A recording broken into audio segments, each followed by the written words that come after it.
les mesures prises avec brutalité sur tous les fronts a un seul objectif, celui de créer un effet de sidération et espérer ainsi empêcher toute riposte. Le patronat profite de la situation pour multiplier les restructurations et rester sourd aux revendications du monde du travail. En s'en prenant au personnel à statut, en particulier aux cheminots, Emmanuel Macron espère, s'il l'emporte, casser tout esprit de résistance. Êtes-vous d'accord avec ça? Ce coup de force peut échouer, car les mobilisations se multiplient dans les pays. Le démantèlement du service public ferroviaire pour le Lot est en marche. En imposant par la force la loi du 4 août 2014 portant réforme du système ferroviaire, le précédent gouvernement socialiste a ouvert en conscience la boîte de Pandore du libéralisme. Le libéralisme sauvage dans les transports ferroviaires et préparer le terrain à une privatisation totale de l'entreprise. Objectif évitant du démantèlement méticuleux de notre entreprise publique, la SNCF.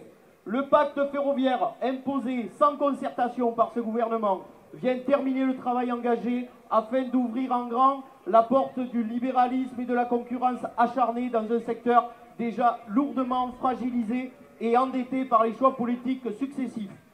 Cette réforme dogmatique, ne prévoyant aucun financement, les usagers, les citoyens et les cheminots vont en payer le prix. Comme toujours, cette note s'annonce salée et pour tous. Déjà, l'explosion des tarifs des billets avec près de 3% n'est malheureusement qu'un des prémices. Cette réforme porte en son sein des suppressions massives de dessertes et d'emplois, des fermetures de guichets, de gares, de lignes. C'est malheureusement le cas pour notre département du Lot, déjà durement touché.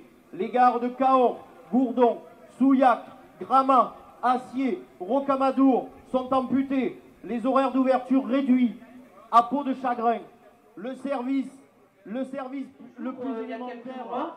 On m'a demandé d'aller faire une toilette d'une personne et la personne n'avait pas, il n'y avait pas de gants de toilette. Et vous savez ce que m'a dit mon chef de service? De nettoyer les personnes avec une chaussette. Et bien c'est ce que j'ai fait parce que je préférais nettoyer la personne avec une chaussette propre, bien sûr, heureusement, ne vous inquiétez pas, qu'avec rien du tout. Voilà. Et après, on dit qu'il faut faire des choses, que les gens sont traités avec respect, pas du tout. Nous, on nous maltraite, les résidents, et je lutte, c'est pour ça que je suis rentrée dans la France Insoumise, c'est pour aussi faire des témoignages de ce qui se passe dans les maisons de retraite, dans les foyers logements. On travaille, moi j'avais en charge 17 personnes, est-ce que vous pouvez imaginer? On a 17 personnes le matin pour les nettoyer, parce que, excusez-moi du terme, hein, je dis bien nettoyer, hein, parce qu'on n'a pas le temps de leur parler, on n'a pas le temps de prendre du temps pour eux, et on n'a pas le temps de prendre du temps pour nous avec eux. Et je suis révoltée pour ça. Voilà. Et je veux aussi vous parler d'un autre métier que j'exerce depuis un certain temps aussi, dans le social, où j'insère des personnes soi-disant en grande précarité. Voilà. Et bien de plus en plus, ces personnes-là, elles sont de plus en plus en précarité. L'autre jour, une personne est venue me voir dans le bureau, elle m'a dit, voilà Fatima, je n'ai pas de maison, je n'ai pas de logement, j'ai pas de... Et nous, et je ne sais pas où aller parce que je ne sais pas quoi faire de ma vie. Je suis rien du tout finalement. Je suis venue te voir parce que pour que tu me donnes une solution. Mais j'ai pas de solution, puisque Macron enlève tout. Enlève tous les dispositifs. Tous les jours, on reçoit des... On est désespérés avec mes collègues parce que tous les jours, on reçoit des familles et des gens, des hommes seuls, des femmes avec enfants. Et on n'a pas de solution parce que Macron, de plus en plus, enlève les dispositifs. Les premiers effets du transfert de l'état d'urgence dans la loi, c'est ce qui a été utilisé pour que des CRS arrivent, arrêtent tous ces jeunes sous le prétexte de présomption d'action violente. Dans le lycée, il y a eu une vitre de cassée, et il faut savoir que la vitre a été cassée par les CRS. Une vitre, oui, extérieure, tout à fait. Il faut savoir que comment ça s'appelle, les élèves, il y en avait des mineurs et des majeurs. Bon, les majeurs, les personnes ont eu du mal à les joindre, mais il y a eu des élèves mineurs, les parents ont mis plus de 2 jours à les retrouver. Et il y a quelque chose qui me semble incroyable. Les tribunaux de grande instance qui d'habitude jugent les malfrats, à ce qui paraît, qui sont engorgés. Là, miraculeusement, tous les enfants sont passés devant des tribunaux de grande instance, et maintenant, bien entendu, ces jeunes doivent gérer, 1, de ne pas être inscrits à Parcoursup, 2, d'être passés devant des tribunaux de grande instance, et 3, maintenant, ils ont tout ce stress pour passer leur bac. Le premier problème, c'est comment est traité le secret bancaire. Que no en todos los paraísos fiscales se trata igual. La législation n'est pas la même partout. A mí uno de los paraísos fiscales más peligrosos me parece Luxemburgo. Pour moi, le plus dangereux des paradis fiscaux, c'est d'abord le Luxembourg. Luxemburgo está en el centro, en el corazón de Europa. Qui se trouve situé au cœur de l'Europe. Y es la sede de muchos fondos de inversión que nosotros en España llamamos fondos buitre. Et qui est le siège de nombreux fonds d'investissement qu'on appelle en Espagne les fonds vautours. Estos fondos buitre operan siempre desde Luxemburgo, amparados en su sistema de secreto bancario y en su sistema fiscal. Ils y ont tous installé leur système et il y est protégé là-bas. Y han comprado en España gran cantidad de inmuebles, de casas, de las personas que habían sido desahuciadas. Et par exemple, en Espagne, ils sont venus acheter toutes les maisons des gens qui avaient été jetés à la rue suite à la crise immobilière. Estas empresas nunca tienen sedes ni en Francia, ni en España, ni en Italia, ni en Inglaterra, solo en Luxemburgo. Et ils n'ont pas de siège, ces grands fonds, en Espagne, ou en Italie, ou en France. Non, ils sont tous au Luxembourg. Depuis des années, à chaque élection européenne, on nous sort le même discours qui est de dire on va maintenant faire une Europe sociale si on arrive à avoir le pouvoir, et on sait que ça n'est pas vrai. Les instances européennes ont été fabriquées dès le début par des traités qui visent à imposer le néolibéralisme, la diminution des dépenses publiques et des services publics. Nous ne ferons pas une politique de gauche avec une instance pareille, même si nous arrivions au pouvoir au niveau du Parlement européen. Je prends un seul exemple. Au moment de la signature du traité de Lisbonne, qui a sacrifié des éléments comme l'éducation, comme l'électricité, comme les retraites, et la retraite à 60 ans à ce moment-là, il y avait 12 ou 13 gouvernements dits de gauche, socialistes ou sociodémocrates en Europe, sur les 15. Et malgré ça, ça n'a pas empêché la poursuite des politiques néolibérales.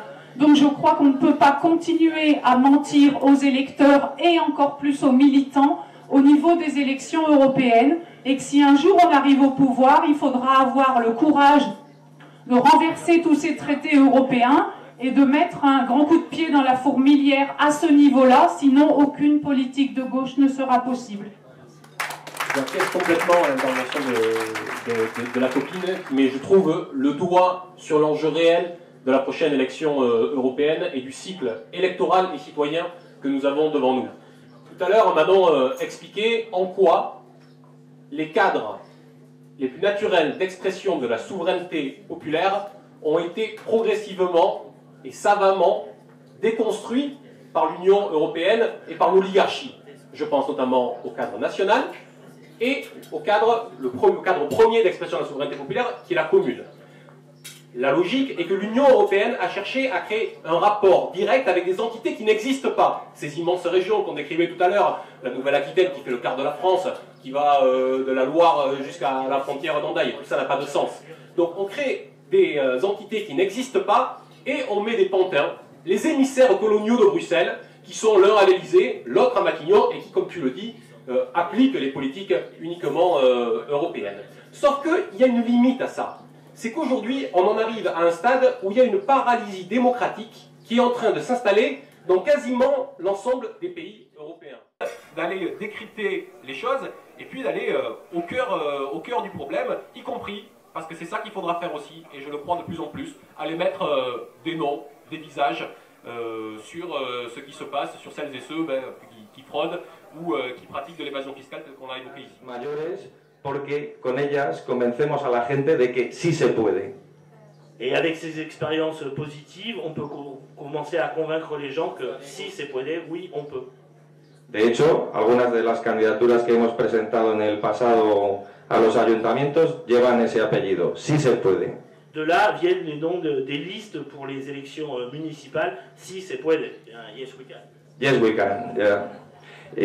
Así que para finalizar, pues el último mensaje que me gustaría dejaros, porque creo que es el más importante, Et le dernier message qui me semble important que je vous laisse, es que no podemos permitir que la derecha nos robe los éxitos y nos robe a la clase obrera.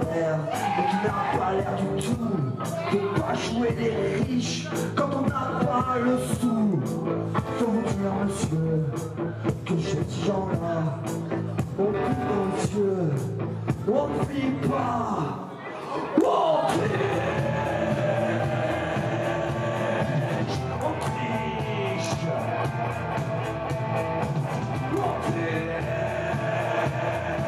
triche, on triche.